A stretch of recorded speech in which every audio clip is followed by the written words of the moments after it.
Ferdinando Sartorato, titolare del salumificio Eustachio, anche voi avete partecipato a questo concorso indetto dalla Confartigianato per nutrire il pianeta con prodotti artigianali e innovativi, e anche nella salumeria artigiana c'è un prodotto innovativo e si chiama Regina di Marca. Ce la racconta?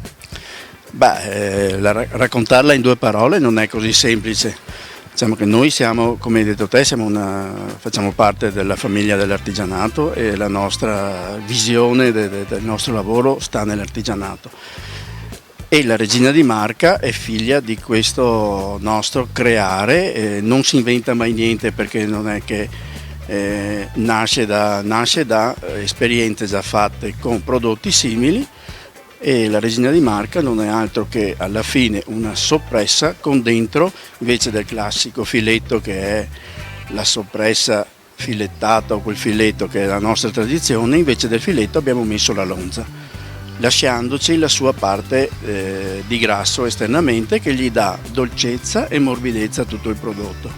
Poi è ricoperta con spezie che gli danno un po' di aggressività, io dico di carattere, al prodotto, ed insomma è riuscito bene, sta andando anche molto bene, visto che ci hanno premiato in questa realtà. Un premio prestigioso per un prodotto che è partito da alcuni anni, prima nella provincia di Treviso, da dove voi venite, poi si è espanso nel Veneto, adesso guarda anche all'export la Regina di Marca, o è un prodotto locale? Sicuramente è locale, ma abbiamo già, diciamo che stiamo distribuendo sicuramente nell'Italia settentrionale, ma sta andando anche un po' in tutta Italia con la ristorazione, perché è un prodotto che si presta molto ed è molto apprezzato nella ristorazione. All'estero qualche primo contatto, sta andando e sta trovando i suoi spazi. Siamo qui con Mariano Pizzo, vicepresidente della cantina produttori di Fregona. Anche voi soci della Confartigianato, e avete partecipato a questo concorso della Confartigianato Nazionale e avete vinto con un vino molto particolare. Ci racconta un po' la storia della vostra cantina e del prodotto in particolare. Allora, noi siamo 7 soci che ci siamo uniti assieme per formare questa cooperativa. Abbiamo fatto questa cooperativa per far sì di salvaguardare questo piccolo prodotto, perché è proprio un piccolo prodotto di nicchia, dove veniva realizzato nelle famiglie praticamente questo prodotto.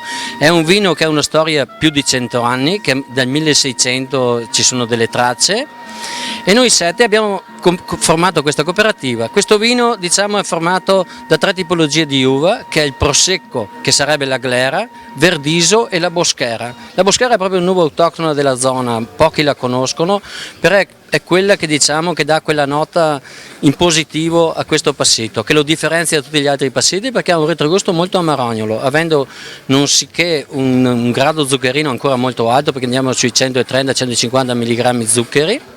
È un vino che si conserva nel tempo, le uve vengono selezionate già in pianta, quindi vengono fatte appassire per 6 mesi, dopodiché viene fatta la pigiatura, di raspatura, la torchiatura. La torchiatura è una cosa molto importante, perché viene ripresa questa operazione per 3 volte, perché l'ultimo che si estrae è quello che ha più tannini, più zuccheri, ed è molto fondamentale per il risultato di questo prodotto.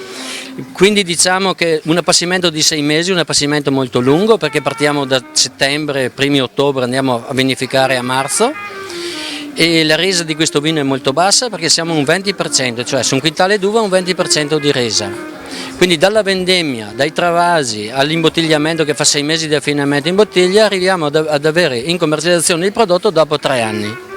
Quindi è un prodotto molto piccolo, molto ristretto, non abbiamo una grossa, però ci stiamo allargando con questa cooperativa, proprio per farlo conoscere di più in Italia. E che soddisfazione avete ad aver vinto un premio con un vino nel paese del vino, voglio dire, con tutti i vini che ci sono in Italia, proprio questa nicchia è stata premiata. È un vino molto particolare, quindi ovviamente hanno premiato proprio la particolarità di questo vino e la genuinità di questo vino, perché non ha niente all'interno del vino.